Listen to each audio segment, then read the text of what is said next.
Everyone, অনেক দিন পর চলে এসেছি একটা নতুন মিনি ব্লগ নিয়ে। সকালে ঘুম থেকে উঠে ফ্রেশ হয়ে বিছানাটাকে তুলে নিচ্ছিলাম। প্রতিটা বাড়ির বউ বা মেয়েরা যেটা করে, প্রথমেই নিজের রুমটাকে গুছিয়ে বাগিয়ে নেওয়া। আমিও বিছানা তুলে বালিশগুলো ঠিকঠাক করে রেখে ব্ল্যাঙ্কেটটাও ঠিকঠাক করে রেখে দিলাম।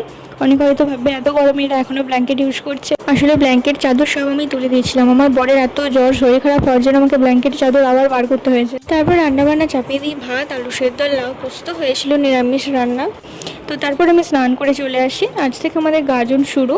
আর আমার ভাসুর মানে দাদা হয়েছিল সন্ন্যাসী, সেই কারণে আজকে নিরামিষ রান্নাই হয়েছিল। এত রোদ গরম পড়ে গেছে এখন থেকে কিছু বলার নেই। অতিরিক্ত রোদ গরম, মনে হয় প্রতিদিন মাথায় জল দিতে ইচ্ছা করে, মনে হয় মাথাটা ঠান্ডা থাকবে। তো তারপর টুকটাক টোনার, সিরাম, সানস্ক্রিন, ময়শ্চারাইজার সব ইউজ করে নিই।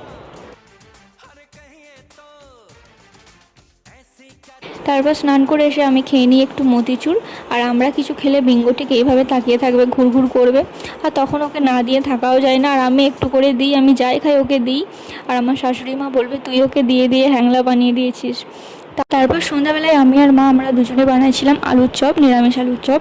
তারপর আলুর চপ আর মুড়ি খেয়ে আমি রেডি হয়ে নিই গাজন দেখতে যাব বলে। আর বিয়ের পর আমার শ্বশুরবাড়িতে প্রথম গাজন দেখা। এই হলো শিব মন্দির, এখানেই সন্ন্যাসীরা সব বসবে এবং এখানেই পুজো হবে। তারপর চলে গেছিলাম গামের গাছ কাটা দেখতে। বিয়ের পর আমার প্রথম গাজন দেখা, আর এর আগেও সেভাবে গাজন দেখা হয়নি আমার। তাই এবছর আমি সব ভালোভাবে দেখেছি, একদম দিন গাজন, রাত গাজন, 2:30-3টে অবধি জেগে দেখেছি। তারপর গাছ কাটা হয়ে যায় আর সব সন্ন্যাসীরা মিলে একটা করে গাছের ডাল হাতে করে নিয়ে মন্দিরের দিকে রওনা দেয়। তো আজকের মিনি ব্লগটা এই।